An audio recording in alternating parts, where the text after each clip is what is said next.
Hello बच्चों, कैसे हो आप सब। मैं नवनीत सर स्वागत करता हूं आपका अपने YouTube चैनल गुरुकुल क्लासेस पर। आज हमारी मैथ्स की क्लास है, जो मैट्रिक्स चैप्टर हमारा चल रहा था उसी की आगे की क्लास है।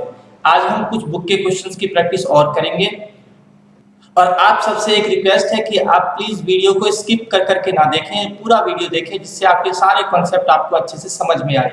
तो चलिए शुरू करते हैं।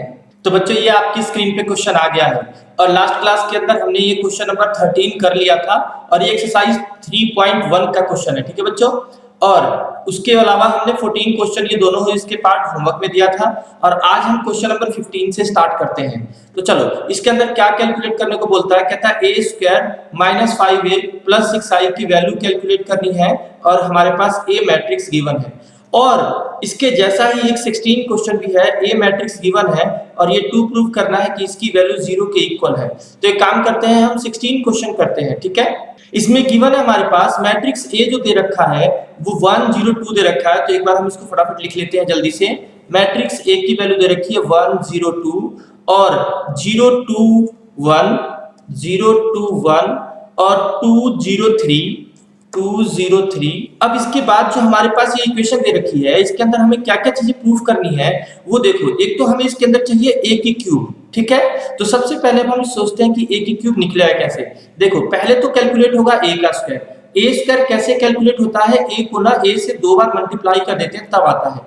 तो जरा जल्दी से इसको हम लिखते हैं, इस सेम मैट्रिक्स को 2 बार लिख लेते हैं। 1 0 2 0 2 1 2 0 3 और ये मैट्रिक्स को सेम दोबारा लिख दो, 1 0 2 और 0 2 1 और 2 0 3।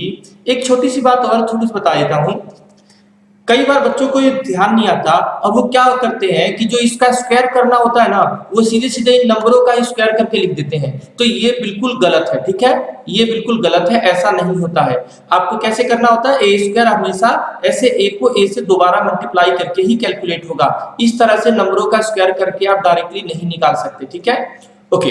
तो इसको हम जरा जल्दी से मल्टीप्लाई कर लेते हैं ऐसे। ठीक है, ध्यान दीजिए। तो ये आ गया हमारे पास, 1 को 1 से किया 1 आ गया और ये तो 0 ही हो जाएगा और ये आ गया 2 2 जा 4। ठीक है, तो ये आ गया अपने पास 1 और 4 कितना हो गया 5। नेक्स्ट करते हैं अब इस वाले से, ये 0 हो गया, ये भी सेकंड वाला भी 0 हो गया और थर्ड वाला भी 0 हो गया, इसका आंसर 0 आ गया। अब इससे अगले वाले से करते हैं, तो ये आ गया 2 और 0 और 6। तो 2 और 6 कितना होता है 8 हो गया। नेक्स्ट अगले वाले पे चलते हैं, अब सेकंड रो का मल्टीप्लाई करते हैं। अब हम नेक्स्ट इसके बाद सेकंड वाले रो का इन तीनों से मल्टीप्लाई करते हैं बारी बारी। तो ध्यान दीजिए, अब 0 को इससे किया 0 हो गया, इसको भी 0 हो गया और ये 1 भी इससे मल्टीप्लाई होके 2 आ गया। ठीक है, तो देखो जी, ये 0 और ये 1 को 2 से किया तो कितना आ गया 2, तो सारा प्लस करके 2 ही आएगा।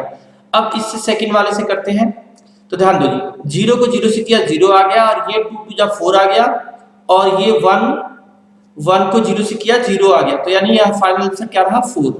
चलो इस वाले से करते हैं हम, थर्ड वाले से 0 2 और 3 2 3 5। अब हम करते हैं इस थर्ड वाले को इससे मल्टीप्लाई। ठीक है, चलो ये 0 है, ध्यान दो। हाँ जी, ये हो गया 2 0 और 6, तो 2 0 6, तो यानी फाइनल आंसर क्या आ गया 8। नेक्स्ट वाले को करते हैं 0, ये भी 0 आ गया, थर्ड वाला भी 0 आ गया, तो ये 0 आ गया। अब इसको हम थर्ड वाले से करते हैं मल्टीप्लाई, तो ये आ जाएगा 4 और 0 और 9, तो 4 और 9 हो गया 13। ठीक है, 4 और 9 13 हो गया। तो देखो बच्चों, अपने पास ए स्क्वायर का आंसर तो आ गया। ठीक है, ए स्क्वायर का आंसर तो आ गया। अब हम नेक्स्ट क्या करने जा रहे हैं वो सुनो। अब हमें ए की क्यूब निकालना है, तो वो कैसे निकलेगा उसे समझो। ए की क्यूब निकलेगा इस तरह से, ए स्क्वायर जो निकाला है ना, इसको मल्टीप्लाई कर लेना है ए से। ठीक है, तो ए स्क्वायर को ए से मल्टीप्लाई करना है। अब जरा देखो ध्यान से, तो ए स्क्वायर हम लिख लेते हैं 5 0 8 2 4 5 और 8 0 13। नेक्स्ट इसके बाद अब हम ए को लिख लेते हैं, तो ए तो अपने पास ये रहा, दिखाई दे रहा है, यहां से देख लो 1 0 2 0 2 1 1 0 2 0 2 1 और फिर लास्ट में क्या है 2 0 3 2 0 3। चलो जी, अगेन हम इसको मल्टीप्लाई कर लेते हैं, तो मैं लिख देता हूं फटाफट जरा, 5 और 16 ये हो गया 21। अगले वाला को करता हूं सॉल्व, तो ये हो गया 0 नेक्स्ट वाला 0 हो गया। अच्छा अब थर्ड वाले से करता हूं इसको। 0 कैसे हो गया चेक कर लो आप, 0 प्लस 0 और प्लस ये भी थर्ड भी 0, ठीक है ना। चलो अब इसको हम थर्ड कॉलम से करते हैं, थर्ड कॉलम से। तो ये हो गया 10 और 0 और 24, तो 10 24 कितना हो गया 34। नेक्स्ट अगले नंबर पे चलते हैं। अब हम इसका मल्टीप्लाई करते हैं इस सेकंड वाले रो से, इसका बारी बारी, ठीक है। चलो जी, तो ये रहा 2 0 और 10, तो 12 आ गया। अब इससे कर लेते हैं इस सेकंड वाले से, तो ये हो गया 0, ये हो गया 8 और बस 8 ही आ गया। और इसके बाद अब थर्ड वाले से कर लेते हैं इस वाले से, तो कितना हो गया 4 और 4 8 8 और 15, 8 और 15 हो गया 23।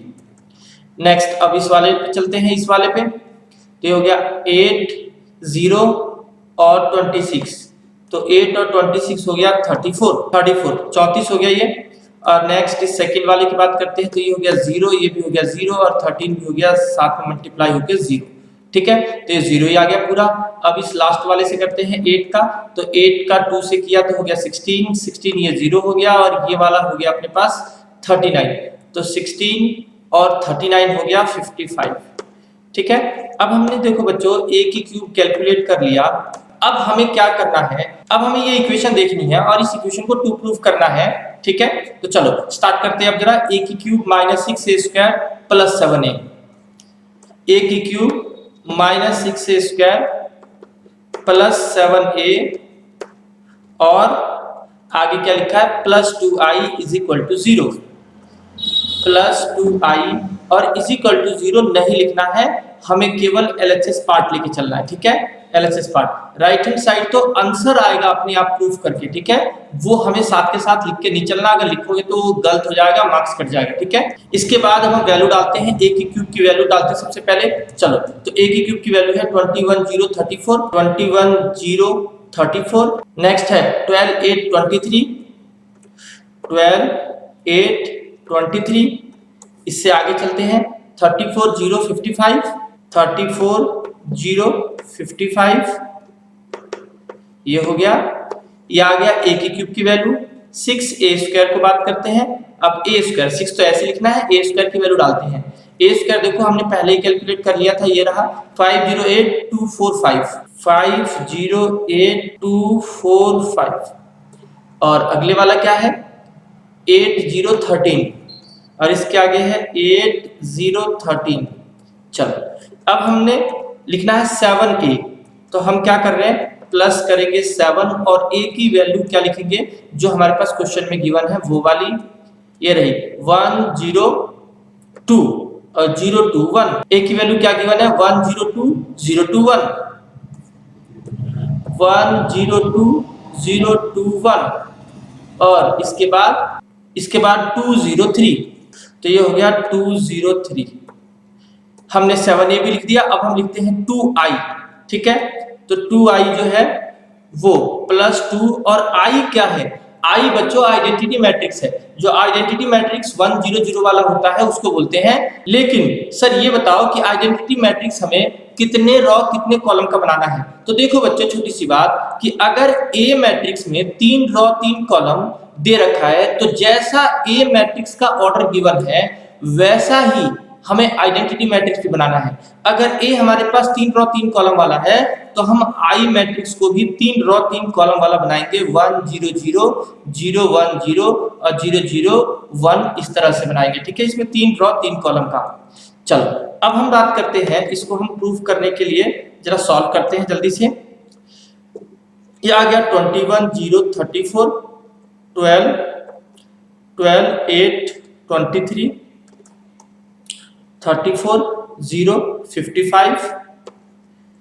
इसके बाद है अभी 6 को अंदर मल्टीप्लाई कर लेते हैं, तो ये हो गया 30 0 और 48 12 24 और 30 और इसके बाद ये 48 हो गया और ये 0 हो गया और ये हो गया 78, ठीक है।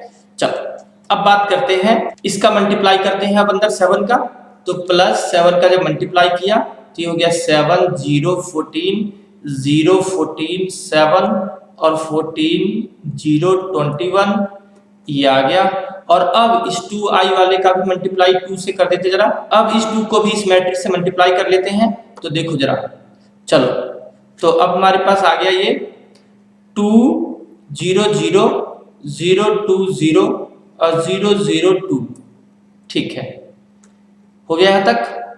अब नेक्स्ट, अब देखो हमें करना क्या है, हमें करना है इनका आपस में प्लस माइनस। ठीक है, और प्लस माइनस कैसे होता है, ये पहला नंबर सारा आपस में प्लस हो जाएगा, माइनस हो जाएगा। जो होना है माइनस तो माइनस होगा, प्लस है तो प्लस होगा। ठीक है, पहला सारा एक साथ आपस में प्लस हो जाएगा, सेकंड वाले एक साथ प्लस हो जाएंगे, ऐसे ही होता है। तो अब मैं जरा इस प्लस वाले को देख लेता हूँ। ये प्लस वाला हो गया 21 और ये प्लस का हो गया 7, तो ये हो गया 28 और प्लस का हो गया 2, तो ये हो गया 30। तो पॉजिटिव में है 30 और यहाँ पर देखो नेगेटिव में है 30, तो यानी फाइनल आंसर क्या आएगा 0। ऐसे ही इस सेकंड वाले की बात करते हैं, तो ये सेकंड वाला और ये सेकंड वाला। ठीक है, चलो, तो देखो जी 0 0 0 सारा ही आंसर क्या आ गया 0। अब 34 को देखते हैं, 34 पॉजिटिव है और 14 पॉजिटिव है। ठीक है, और ये तो 0 है तो छोड़ दो इसको। तो 34 और 14 कितना होता है 48 पॉजिटिव, और यहाँ पर देखो नेगेटिव है 48, तो ये कितना हो गया, अगेन ये भी आ गया 0। और जल्दी से इसको देखते हैं, ये 12 है पॉजिटिव और ये 12 है नेगेटिव, तो ये भी आंसर आ गया अपने पास 0। और 8 पॉजिटिव है और 14 पॉजिटिव है, तो 22 हो गया, और 22 और 2 24 हो गया, और यहाँ 24 नेगेटिव है, तो ये भी 0 आ गया। और बाकी सारे आप चेक कर लो, सारे 0 आ रहे हैं। ठीक है, और इसी 0 को हम 0 मैट्रिक्स के नाम से डिनोट करते हैं। ठीक है, और किसके इक्वल आ गया, ये राइट हैंड साइड के। ठीक है, चलो, तो ये तो हो गया हमारा क्वेश्चन। तो बच्चों इसके बाद अब हम क्वेश्चन नंबर 17 करते हैं। ठीक है, इस क्वेश्चन नंबर 17 के अंदर हमारे पास दे रखा है एक मैट्रिक्स और एक आई मैट्रिक्स दे रखा है, और आगे हमें इसके अंदर k की वैल्यू निकालनी है और एक इक्वेशन गिवन है। ठीक है, तो चलो अब हम जरा इसको स्टार्ट करते हैं। हमारे पास a मैट्रिक्स गिवन है, लिख देता हूं मैं फटाफट इसे। तो a मैट्रिक्स की जो वैल्यू है वो अपने पास क्या दे रखी है 3 -2 4 -2, और इसके बाद हमें क्या कैलकुलेट करना है इक्वेशन के अंदर। इक्वेशन के अंदर चाहिए हमें a स्क्वायर, और बस बाकी सब तो बाद में देखेंगे, पहले हम a स्क्वायर निकालते हैं। a स्क्वायर कैसे आएगा, a इंटू a को मल्टीप्लाई करके आएगा 3 -2 4 -2। ठीक है, और दोबारा लिखता हूं 3 -2 4 -2। अब इनको हमने मल्टीप्लाई कर लेते हैं, जरा ध्यान दो जी। तो ऐसे 7 बना के मल्टीप्लाई होगा, ये 9 - 8 1 आ गया। अगले वाला देखते हैं -6 अब +4 -2 आ गया, ये 12 हो गया, 12 - 8 4 हो गया, और +4 -4 आ गया, -4 आ गया। ठीक है, चलो इनका मल्टीप्लाई हमने कर लिया। मल्टीप्लाई सबको पहले भी आता है, कर चुके हैं। ओके, अब ध्यान दो a स्क्वायर होने के बाद अब देखते हैं इस इक्वेशन में हमारे पास क्या गिवन है, a square is equal to ka - 2i। ठीक है, तो a square is equal to ka - 2i। चलो a स्क्वायर की वैल्यू अपने पास दे रखी है 1 - 2 4 - 4, और ka की वैल्यू कैसे लिखेंगे, ka का आंसर डाल देते हैं यहाँ पर 3 - 2 4 - 2 3 - 2 4 - 2। चलो आगे चलते हैं 2i की वैल्यू। अब यहाँ सोचने की बात यह है कि आइडेंटिटी मैट्रिक्स में कितने रो कितने कॉलम लेंगे। बच्चों जितने a के अंदर a में 2 रो 2 कॉलम है, तो आपको आइडेंटिटी मैट्रिक्स में भी 2 रो 2 कॉलम का ही लेना है। तो 1 0 0 1 ये ले लिया। तब मैं इनको सॉल्व करता हूँ। चलो ध्यान दो, ये हो गया 3k, ये हो गया -2k, ये हो गया 4k, और ये हो गया -2k। ठीक है, इसके साथ अब इस 2 को मल्टीप्लाई कर लेते हैं 2 0 0 2। नेक्स्ट इधर की साइड चलते हैं 1 - 2 और 4 - 2। ठीक है, अब इनको आपस में माइनस करके दिखाना है, तो ये हो गया 3k - 2 और ये हो गया -2k, और नीचे वाला ये कितना हो जाएगा, ये हो जाएगा 4k, और ये हो जाएगा कितना -2k - 2। ठीक, अब चलो इधर 1 - 2 4 - 2 ये हो गया। अब हमें क्या करना है, हमें क्वेश्चन में k की वैल्यू निकालनी थी ना, तो हम क्या करेंगे, किसी भी एक नंबर का हम आपस में कंपैरिजन कर देंगे, तो उससे हमारे पास k की वैल्यू सॉल्व हो जाएगी। तो चलो अब हम पहले वाले को ही लेते हैं। फिर ये 1 इज इक्वल टू किसके इक्वल होगा 3k - 2k, तो यहाँ पर हो गया, ये इधर आ गया 3 और इज इक्वल टू 3k, और k का आंसर आ गया 1।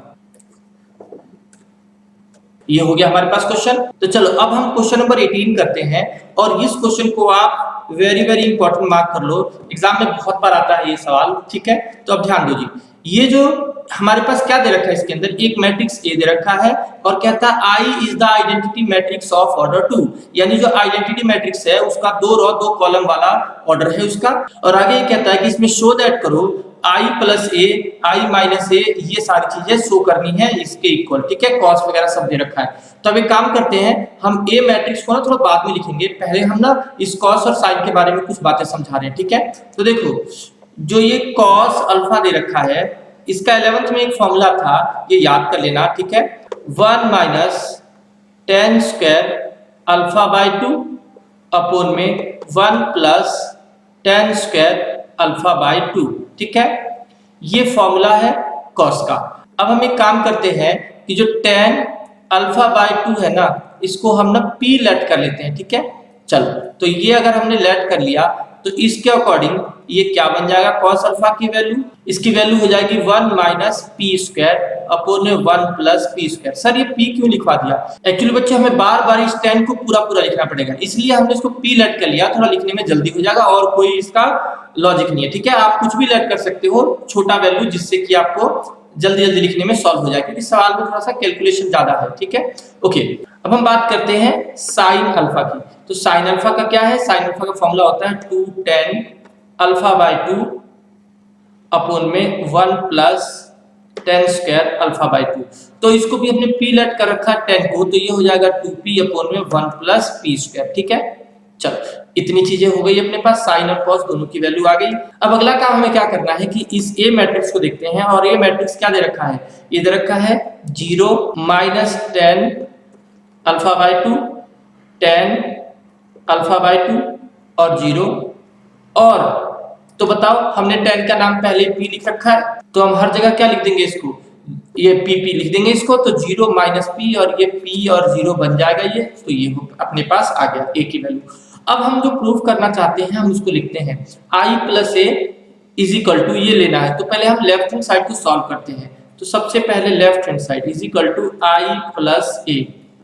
तो i क्या है बच्चों, 1 0 0 1 आइडेंटिटी मैट्रिक्स। ये तो क्वेश्चन में बता भी रखा था कि i आइडेंटिटी मैट्रिक्स है, और प्लस ए मैट्रिक्स क्या दे रखा है, ए मैट्रिक्स अपने पास ये दे रखा है, ठीक है। अब हम इसको लिख लेते हैं, तो ये हो गया 0 माइनस पी और p 0। चलो ये भी हो गया। अब हम इनको प्लस कर लेते हैं, ठीक है। तो ये आ गया 1 में p 0 ऐड करोगे तो ये 1 हो गया, और 0 माइनस p तो माइनस p ही आ गया। अब इसके बाद 0 प्लस p तो p आ गया, और 1 और ये 1 ही आ गया, ठीक है। चलो ऐड हो गया। अब हम सॉल्व करते हैं इसका राइट हैंड साइड का पार्ट, राइट हैंड साइड, ठीक है। ये सॉल्व हो गया। राइट हैंड साइड देखते हैं क्या दे रखा है, ये दे रखा है i minus A cos alpha minus sine alpha, i minus A, उसके साथ ब्रैकेट में आगे दे रखा है एक मैट्रिक्स बनाकर cos alpha minus sine alpha,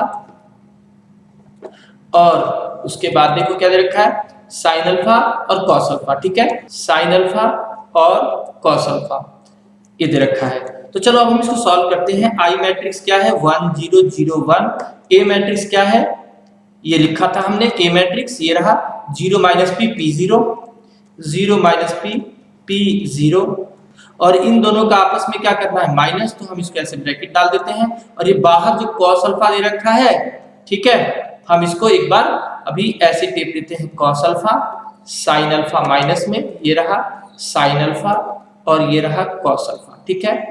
चलो अब नेक्स्ट इनको हम जरा माइनस करते हैं। पहले माइनस 1 में से 0 माइनस हुआ तो ये 1 ही आ गया, और ये 0 में से माइनस p को माइनस करोगे तो बन जाएगा प्लस p, और 0 में से माइनस p करोगे तो ये आएगा माइनस p, और 1 में से 0 माइनस करोगे तो ये आएगा 1, ठीक है। चलो अब हम क्या करते हैं, ये cos अल्फा है, इस स्टेप में हम इसकी वैल्यू डाल देते हैं। देखो बच्चों हमने cos अल्फा साइन अल्फा इन सब की वैल्यू कैलकुलेट करवा रखी है, ध्यान से देखो। ये रहा cos अल्फा की वैल्यू हम क्या पुट करेंगे, ये रही cos अल्फा की value 1 minus p square 1 plus p square, और sin अल्फा की वैल्यू क्या है 2p अपॉन में 1 प्लस p स्क्वायर। तो हम ये दोनों की वैल्यू डाल देते हैं, ठीक है। चलो तो जहां जहां cos अल्फा है ये वैल्यू डालेंगे, sin वाली जगह ये डाल देते हैं। तो cos अल्फा की वैल्यू थी 1 माइनस p स्क्वायर अपॉन में 1 प्लस p स्क्वायर, और माइनस पहले से है और साइन की वैल्यू है 2p अपॉन में 1 प्लस पी स्क्वायर और साइन की वैल्यू हो गई 2p अपॉन में 1 प्लस पी स्क्वायर और कॉस की वैल्यू हो गई 1 माइनस पी स्क्वायर अपॉन में 1 प्लस पी स्क्वायर। ठीक है, चलो अब हम क्या करते हैं, ध्यान दो जी। अब हमें सिंपल इन दोनों मैट्रिक्स को क्या करना है, आपस में मल्टीप्लाई करना है 7 बना के। ठीक है, 7 की शेप में मल्टीप्लाई करना, मतलब इस वाले की मैट्रिक्स को इस वाले से मल्टीप्लाई करना है और रो को कॉलम से। तो अब ये तो बात बताओ, ये 1 किससे मल्टीप्लाई होगा, पहले वाले से, और ये p किससे मल्टीप्लाई होगा, दूसरे वाले से। तो देखो जी, ये 1 को हम इससे मल्टीप्लाई करेंगे तो ये सेम ही आएगा 1 minus P square upon 1 plus P square. ठीक है, अगले वाले को देखते हैं। जब हम इस p को इससे मल्टीप्लाई करेंगे तो जानते हो ना, p ये ऊपर वाले नंबर से मल्टीप्लाई होगा, नीचे मल्टीप्लाई नहीं होता। तो ये p ऊपर वाले से मल्टीप्लाई होगा तो क्या आएगा, प्लस में 2p स्क्वायर बन जाएगा और अपॉन में 1 प्लस p स्क्वायर। ठीक है, ये हो गया। अब हम इसको क्या करते हैं, इसको हम इस सेकंड वाले कॉलम से मल्टीप्लाई करते हैं। तो इस 1 को इससे मल्टीप्लाई करेंगे तो क्या आएगा, ये आएगा माइनस 2p अपॉन में 1 प्लस p स्क्वायर। ठीक है, और इस p को जब हम इससे मल्टीप्लाई करते हैं तो क्या आएगा, इस p को मल्टीप्लाई करेंगे तो ये आएगा p माइनस p की क्यूब अपॉन में 1 प्लस p स्क्वायर। क्या किया, पता चला, ये p को ऊपर वाले से मल्टीप्लाई किया, नीचे कभी मल्टीप्लाई नहीं होता। ठीक है, नंबर ओके। अब हम इस सेकंड वाले रो को इस फर्स्ट कॉलम से मल्टीप्लाई करते हैं। ठीक है, चलो 7 बनाकर। तो अब देखो जी, इस माइनस p को इससे मल्टीप्लाई करो तो कितना आ गया, माइनस p प्लस p की क्यूब। ठीक है, अपॉन में 1 प्लस p स्क्वायर। चेक कर लो एक बार, ये माइनस p को 1 से करोगे माइनस p आएगा और माइनस p को माइनस p स्क्वायर से करोगे तो क्या आएगा, पॉजिटिव का p की क्यूब। इसके बाद इसमें प्लस कौन सा होगा, ये 1 वाला इससे मल्टीप्लाई करके, तो ये प्लस करो इसके साथ 2p अपॉन में 1 प्लस p स्क्वायर। ठीक है, चलो चलो अब आगे बढ़ते हैं। अब ये वाला हमने इस सेकंड वाले कॉलम से मल्टीप्लाई करना है। ठीक है, सेकंड वाले से। तो देखो जी, इस माइनस p को इससे मल्टीप्लाई करोगे और यहाँ भी माइनस है तो ये क्या आ जाएगा, प्लस में आ जाएगा 2p स्क्वायर। 2p स्क्वायर कैसे, माइनस p को इस 2p से करोगे तो 2p स्क्वायर आएगा, बाहर एक और माइनस है तो प्लस हो जाएगा और अपॉन में 1 प्लस p स्क्वायर। नेक्स्ट अगले नंबर पे चलते हैं। इस 1 को इससे मल्टीप्लाई करते हैं तो क्या आएगा, ये आएगा 1 माइनस p स्क्वायर अपॉन में 1 प्लस p स्क्वायर और ये पूरा एक साथ एक मैट्रिक्स में आ गया। ठीक है, चलो अब ध्यान से देखो, इनका एलसीएम तो बिल्कुल सेम है सबका। ठीक है ना, तो हम क्या करते हैं, चलो एलसीएम इकट्ठा ही लिख देता हूँ, 1 प्लस p स्क्वायर एलसीएम लिख दिया। अब देखो इनको जब ऐड करोगे तो 2p स्क्वायर पॉजिटिव है और 1p स्क्वायर नेगेटिव है तो क्या आ जाएगा, ये आ जाएगा 1 और प्लस में एक p स्क्वायर बचेगा। कैसे, पता चल गया सबको, 1p स्क्वायर एक बार बचेगा। अब हम इस सेकंड वाले का एलसीएम ले लेते हैं, इसका एलसीएम आ गया 1 प्लस p स्क्वायर। चलो अब जरा ऊपर वाले को ऐड करते हैं तो ये माइनस 2p प्लस p, ये कितना आ गया, एक तो आ गया माइनस p और साथ में क्या है, माइनस p की क्यूब। चलो ये भी लिख दिया हमने माइनस p की क्यूब। अब इसके बाद फटाफट जल्दी से नेक्स्ट वाले का एलसीएम ले लेते हैं, इसका भी एलसीएम 1 प्लस p स्क्वायर आ गया, इसका भी। और अब इनको ऐड करते हैं, आपस में क्या आ रहा है, देखो जी, माइनस p और प्लस 2p, माइनस p और प्लस 2p तो क्या आ जाएगा, एक पॉजिटिव में p आ गया और ये प्लस p की क्यूब आ गया। ठीक है, चलो अब बचा है लास्ट वाला, इस लास्ट वाले का एलसीएम ले लेते हैं। चलो ध्यान से, इसका एलसीएम भी क्या आ गया, 1 प्लस p स्क्वायर। ठीक है, अब चलो ऊपर ये कैलकुलेशन करते हैं, ये है 2p स्क्वायर पॉजिटिव में और ये है 1p स्क्वायर नेगेटिव में, तो क्या बचेगा, इसमें से एक p स्क्वायर बचेगा और प्लस में 1 बचेगा। ठीक है, चेक कर लो, एक p स्क्वायर बचा और प्लस 1 बचा। अब इसको हमने मैट्रिक्स में डाल के लिख दिया। नेक्स्ट आगे क्या करना है, ध्यान से देखो, ये आपस में कट गया तो यहाँ 1 आ गया। ठीक है, और अब सुनो जी, इसको जरा मैं समझा दूं, अगर मैं इसमें से माइनस p कॉमन ले लूं इसमें से, तो ये बताओ जरा, ये आ जाएगा 1 बचेगा पहले वाले में से और दूसरे वाले में से क्या बचेगा, बताओ, दूसरे वाले में से बचेगा प्लस p स्क्वायर और डिवाइड में भी क्या है, 1 प्लस p स्क्वायर। तो बताओ क्या ये कट जाएगा कि नहीं, बिल्कुल कट जाएगा। तो ऐसे में सीधा क्या लिख दूं मैं, यहाँ बचेगा माइनस p और ऐसे ही अगर यहाँ से p कॉमन निकाल दोगे तो फिर बाकी सारा कट जाएगा और ये वैसे ही 1 आ गया। और अब जरा चेक करो कि जो लेफ्ट हैंड साइड का आंसर था और राइट हैंड साइड का आंसर वो आपस में इक्वल आ चुका है। चेक कर लेते हैं एक बार, 1 माइनस p p1। ठीक है, देखो ये ध्यान से, पहले LHS का आंसर भी 1 माइनस p और p1 सेम ही आंसर है और RHS LHS दोनों इक्वल हो गया। तो लास्ट में क्या लिख देना है, LHS is equal to RHS। ठीक है, चलो ये प्रूफ हो गया।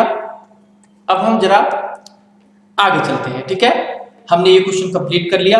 अब नेक्स्ट क्वेश्चन को देखते हैं क्या कह रहा है। सुनो जी, क्वेश्चन कहता है एक ट्रस्ट है जिसके पास 30,000 रुपए हैं, that must be invested in 2 different type of bonds, और इसको ये पैसे 2 तरह के बॉन्ड में इन्वेस्ट करने हैं। ठीक है। इसका मतलब 30,000 रुपए है और उसको दो तरह के बॉन्ड में यानी दो तरह के बैंक समझ लो आप इसे, ठीक है, बैंकों में इस पैसे को डिपॉजिट करना है, ठीक है।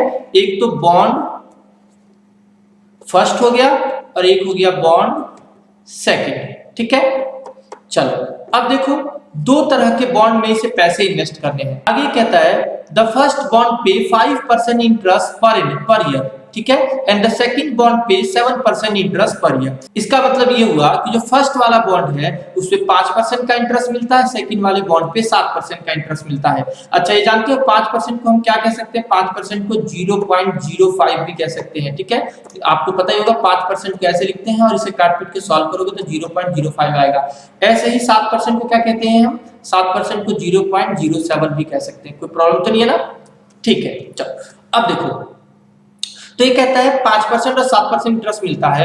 आगे कहता है यूजिंग मैट्रिक्स मल्टीप्लिकेशन, मैट्रिक्स का मल्टीप्लिकेशन का रूल का यूज करना है। Determine how to divide the 30,000 rupees among the two types of bond. इसका मतलब उसको 30,000 रुपए कैसे कैसे अलग अलग दोनों बॉन्ड में डिवाइड करना है जिससे कि उसको if the trust fund must obtain the annual interest of ₹1800।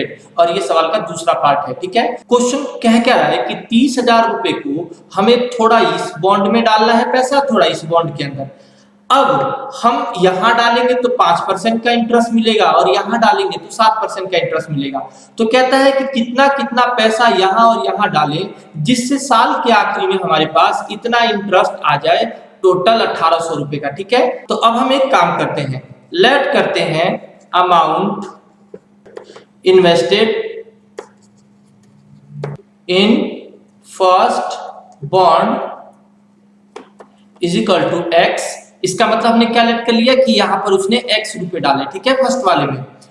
और उसके बाद amount invested in second bond के अंदर उसने, तो बताओ अगर 30,000 में से उसने x यहां डाल दिया, ठीक है, तो उसके पास कितने पैसे बचे हुए हैं? तो बचे हुए हैं उसके पास 30,000 माइनस x, मतलब तो इस पैसे को सेकंड बॉन्ड के अंदर डाल देना है। इसका मतलब 30,000 माइनस x हम इस सेकंड बॉन्ड में डालेंगे।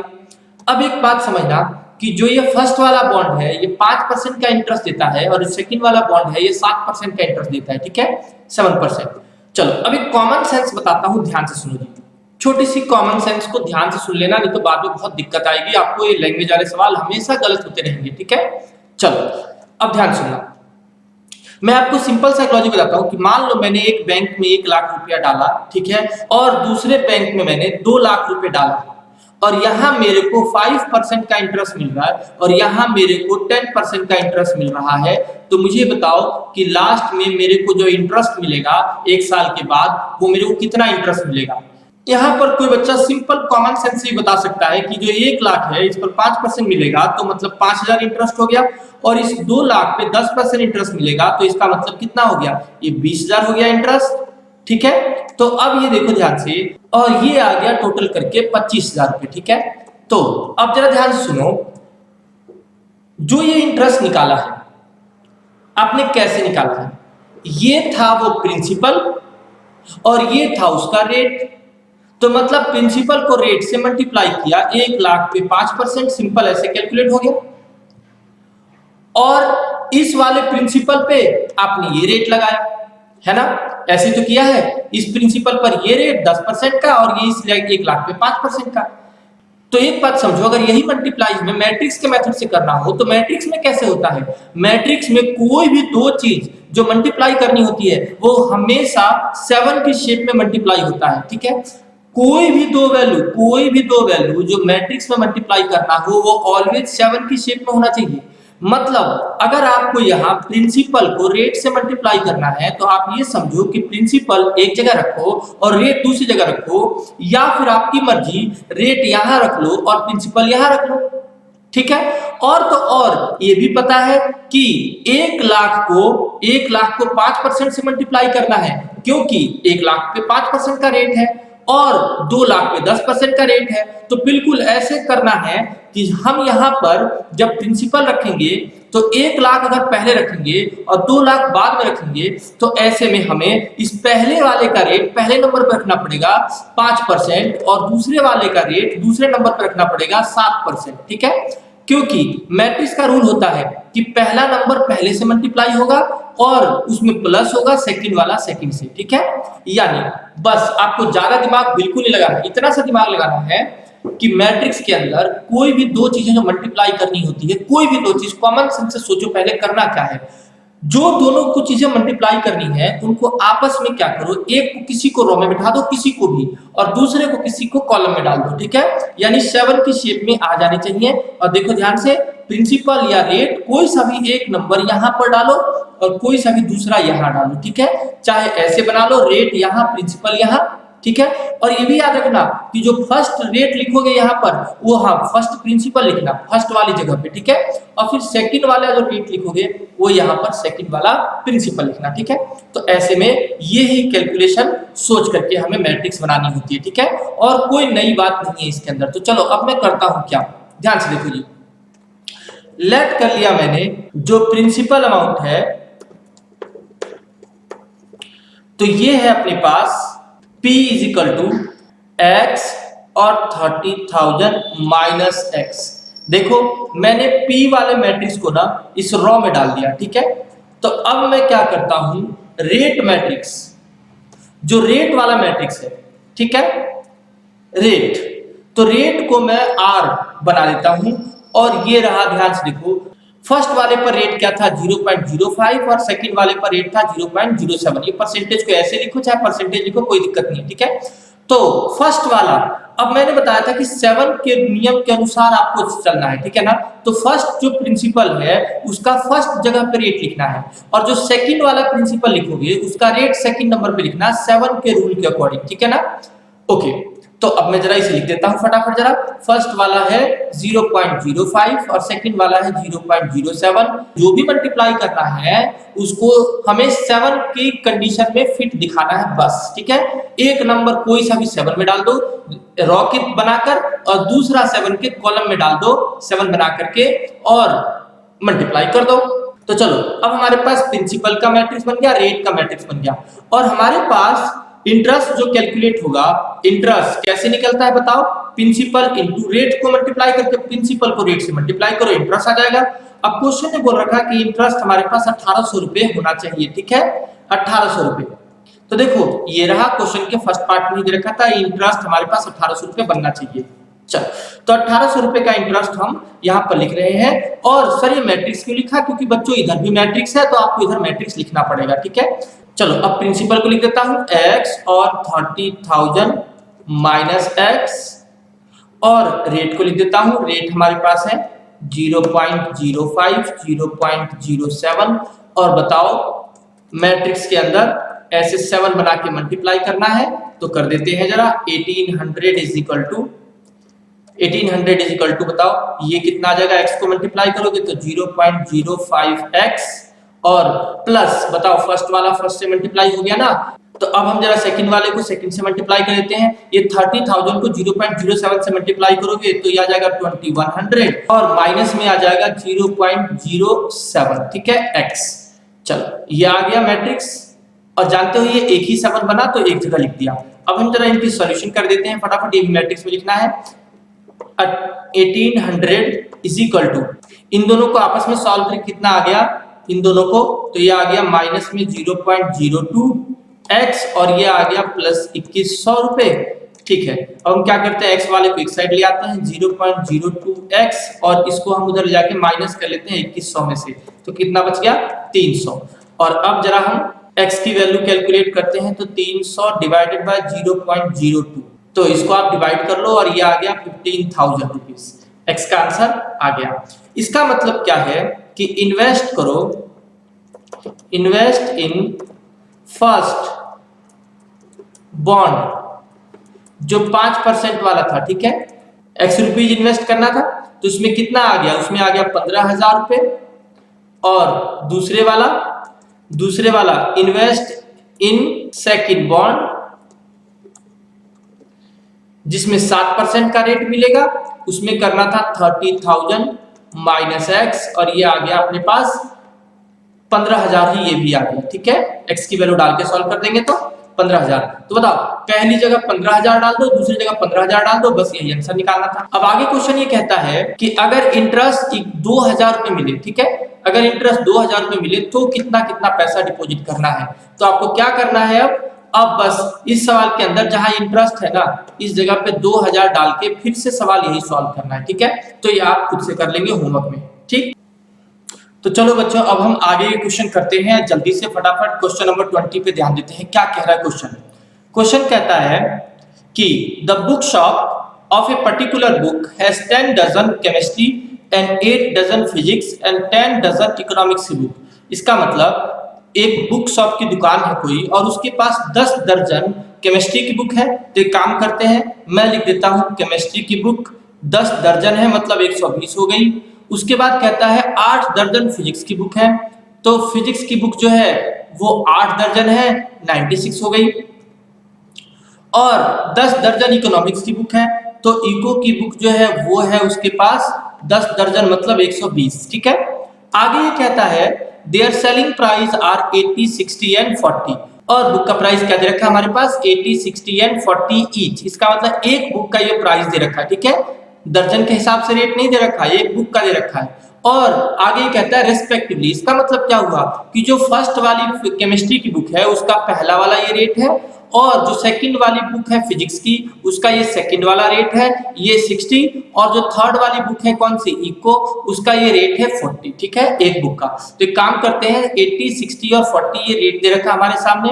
80 हमारे पास केमिस्ट्री की बुक का रेट दे रखा है, और फिजिक्स की बुक का दे रखा है 60, और इको की बुक का रेट दे रखा है 40, ठीक है।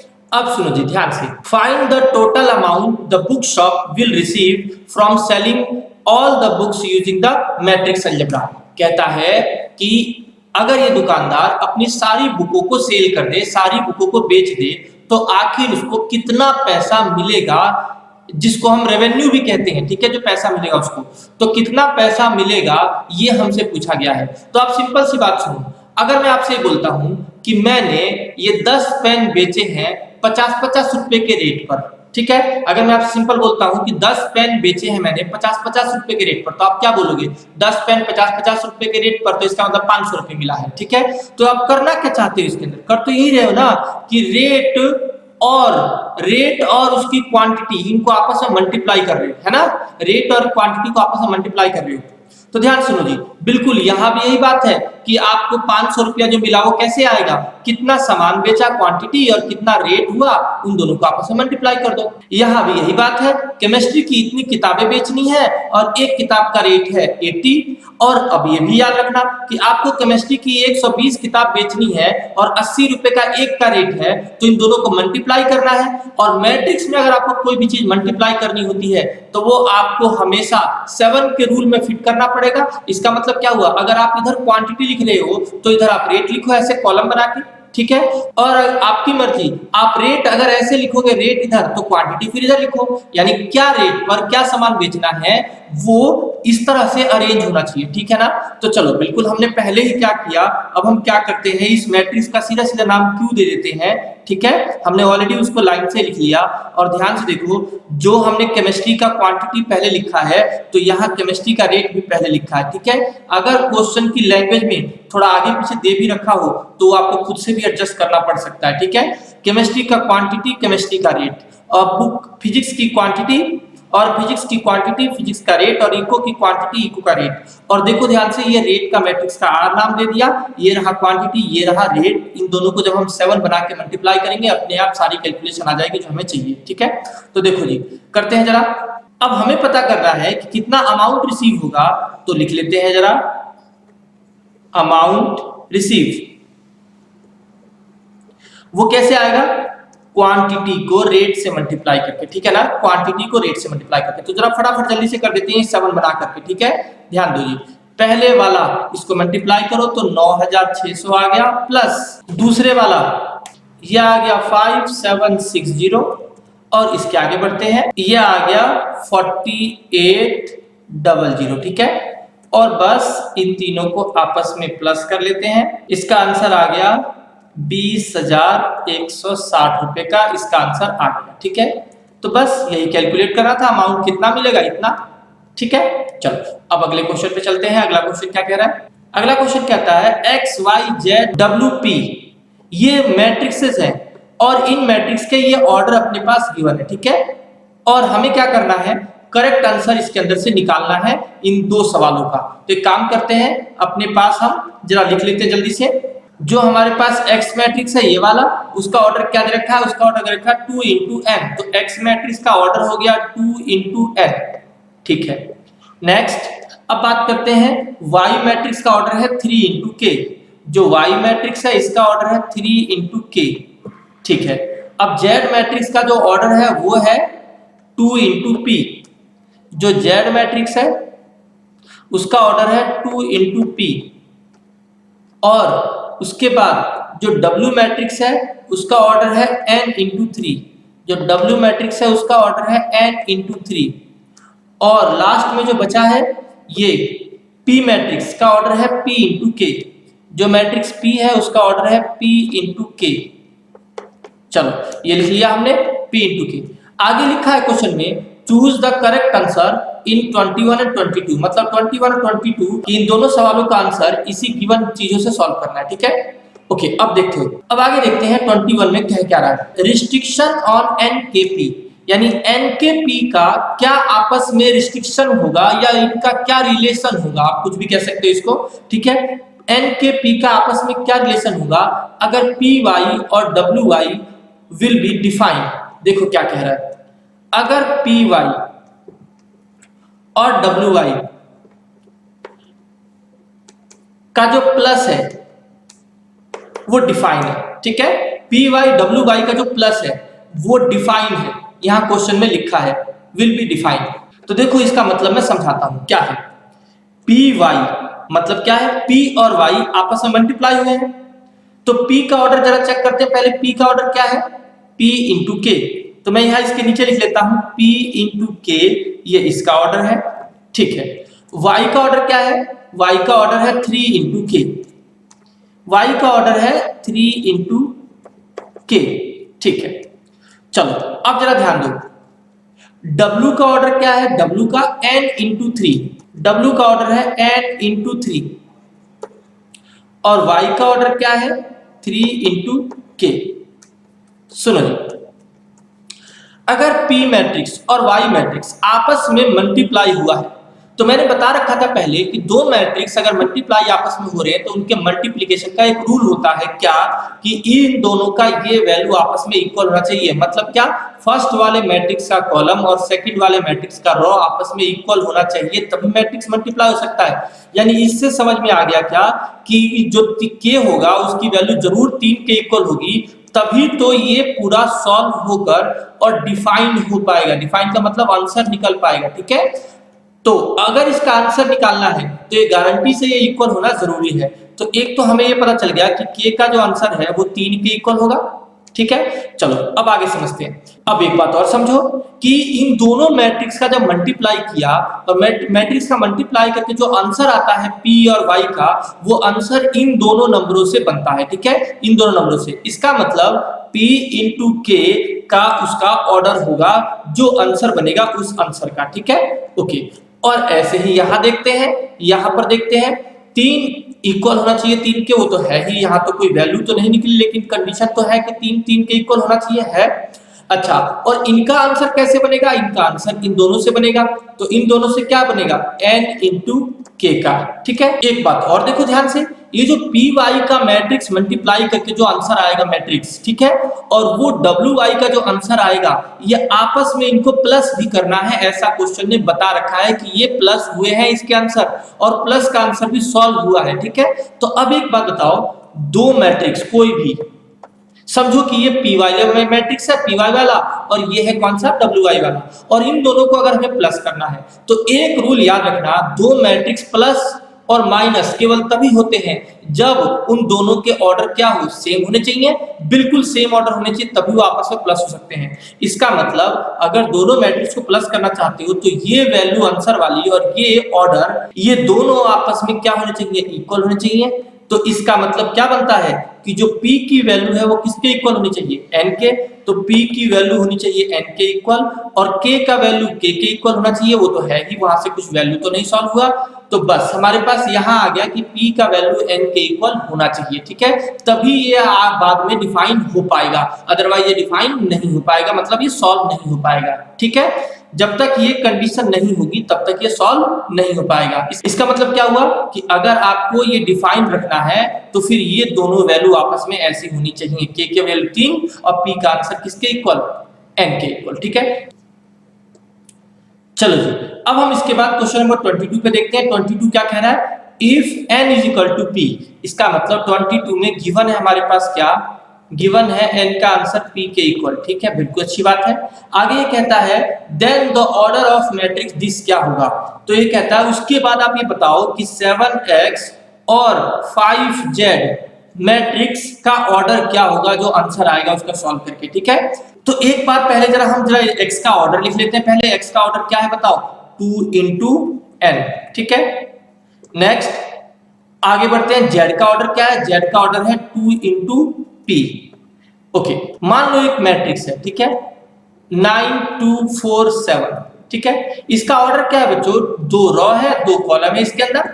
अब मान लो इस मैट्रिक्स को मैं मल्टीप्लाई करता हूं 3 से, ठीक है, तो ये क्या हो जाएगा 27 6 और ये 12 और ये 21।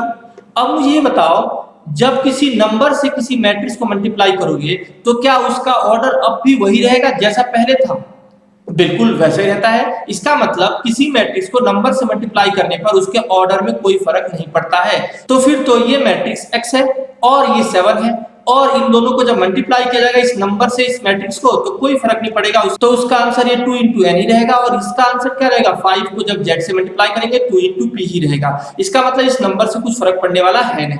अब ध्यान से देखो, ये मैट्रिक्स का जो आंसर बना और ये मैट्रिक्स का जो आंसर बना, इन दोनों को आपस में माइनस करना है। तो माइनस करने का रूल क्या बताया था थोड़ी देर पहले अभी कि दो मैट्रिक्स अगर माइनस करने हो तो तभी माइनस हो सकते हैं जब उनका ऑर्डर क्या हो, सेम।